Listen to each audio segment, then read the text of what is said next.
So method 1 is gonna be super quick. All we're gonna do is grab the stick with the stick drift and we're gonna rotate it all the way across. And while we're rotating, we're gonna blow right into that cavity. So this will eliminate any dirt that's been stuck up inside this module, which is normally the case that creates your stick drift. Method 2 is sort of the same concept, but instead of blowing right into these gaps, we're gonna grab a vacuum cleaner tip and we're gonna try to suck up the air around these corners, so hopefully we can suck off the dirt and fix our stick drift. For methods 3 and 5, we are required to open up the controller. This is the Elite Series 2 Xbox controller, but if you own the Xbox One controller, the concept is gonna be very similar in terms of the things that we're gonna do for these methods. Those are gonna be the exact same thing, but the disassembly is gonna be just a little different. What I'm doing is grabbing a little pry tool. This is a little tool with a little thin tip that's gonna allow me to kind of poke in the middle of these two pieces. If you don't have something like this, you can also take a guitar pick. If you don't have a guitar pick, you can take a credit card. So all I'm trying to do is to just poke in between these two pieces, trying to put my fingers inside. Might as well grab this thing now. Just gonna open this up.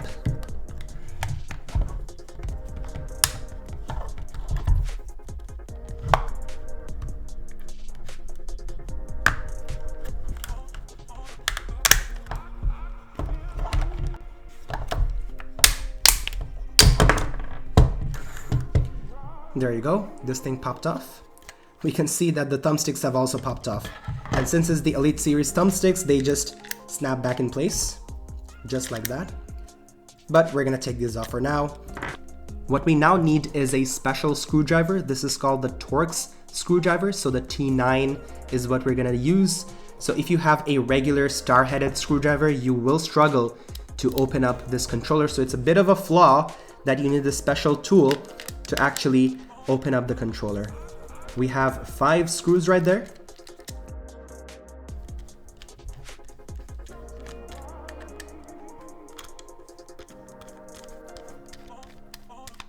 Once we open up the screws, we can now take off this portion from the back.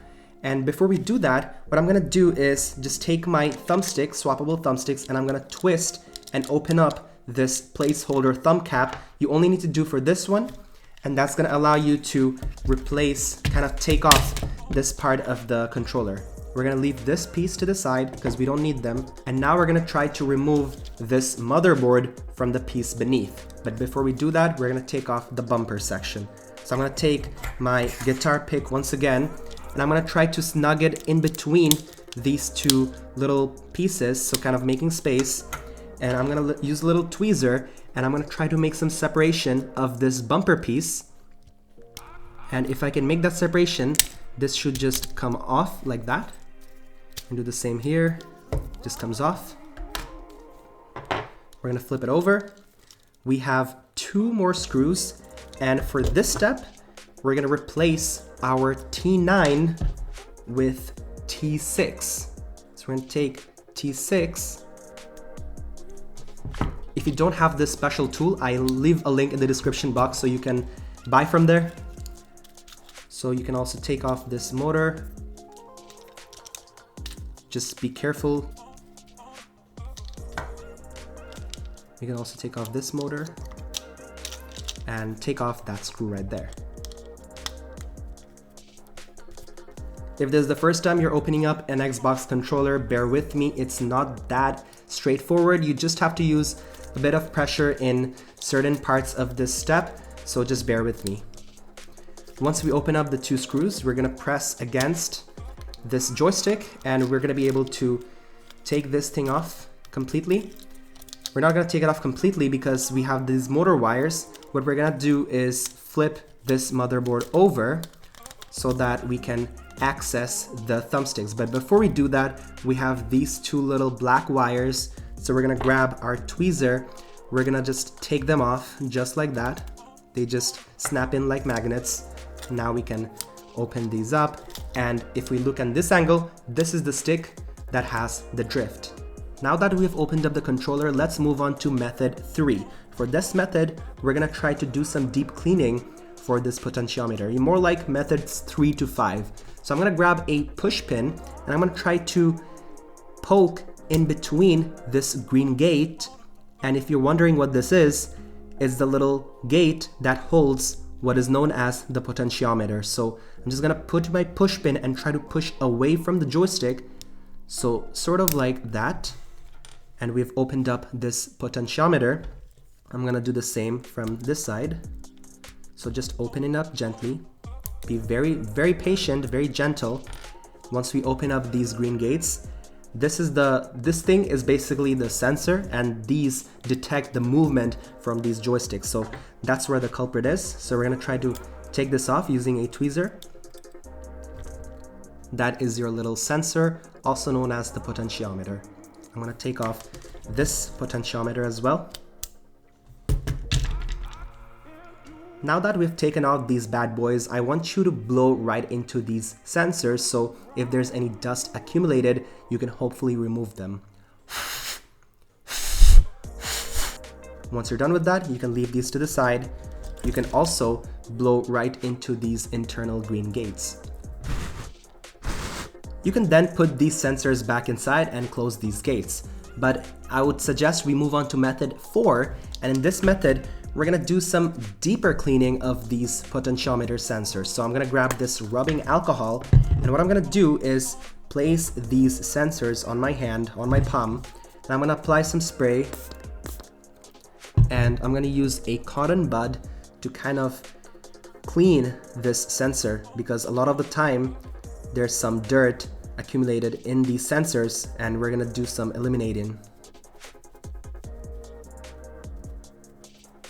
We're gonna leave these sensors to the side and do the exact same for this side.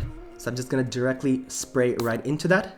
Don't worry, it's not dangerous. This is alcohol, low boiling point, so it's gonna dry up pretty quickly. Once you do the deep cleaning, I want you to blow right into it to remove any of the debris caused by the cotton bud itself. We're now gonna put this sensor back inside the controller. And if you notice, the sensor is not exactly a circle, it's sort of shaped as an oval. So I'm gonna hold in this fashion and put it right into that green gate, just like that. You wanna make sure that gap is aligned with this little piece that detects the movement. Once you align it well, you can even use your fingers to adjust and then close the gate. You should hear a snap. Do the same for the other side.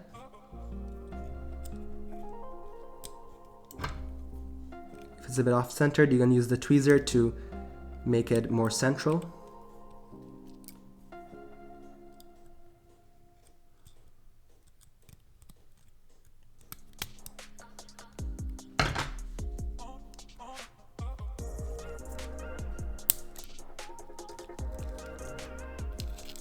So that leads me to method 5. You can entirely replace these black sensors. I'll leave a link in the description from where you can buy these joystick modules entirely. I want you to steal that black sensor and replace it with the ones here, and hopefully your drift will be fixed. And I know I've mentioned you don't have to do any soldering for this stick drift fix, but if your joystick is damaged, you have to take this out completely and put in a fresh one, which will make it as good as new. And of course, that is a more advanced strategy. I do have a tutorial for how to desolder your entire joystick and plug in a fresh Hall effect joystick. So be sure to check that out. I'll leave a link in the description if you're interested. Now that we've explored our options, we're ready to put everything back again. So I'm just gonna flip this motherboard back towards this controller. And while I try to do this, this little cylinder is gonna stop me from doing so. So I'm gonna try to put this inside this hole, just like so, and it goes inside, just like that. From this side, I'll try to put in my thumb cap.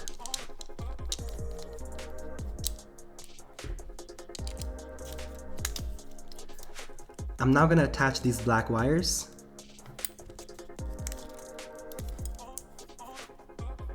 I'm just gonna follow this white line to align my wire and press against that little white gate. Do the same for this wire.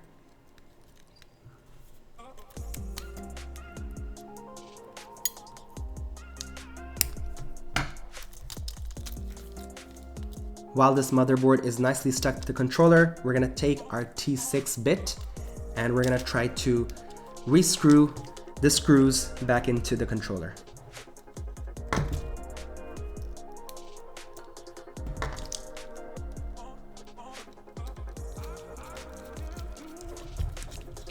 We're now gonna grab this back paddle and we're gonna place this entire piece on top, but before we do that, we have to put in the bumper. Here's the bumper, and you just wanna align this little pointy part with that gap. So sort of like this.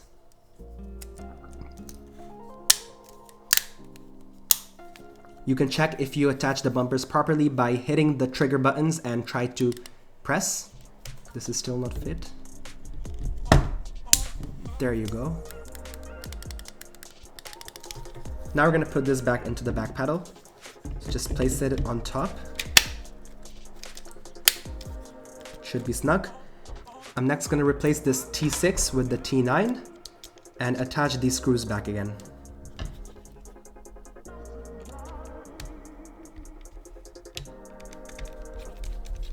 Next, grab this upper plate and put it back inside. Oops.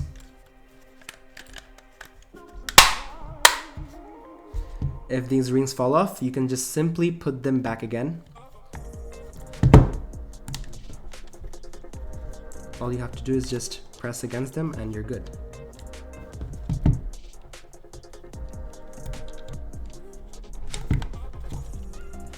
And now you should connect this controller to your computer and check for the stick drift. It should be fixed. I hope you found value in this video. Be sure to hit that like button and subscribe for more related content. I'll see you guys in the next video.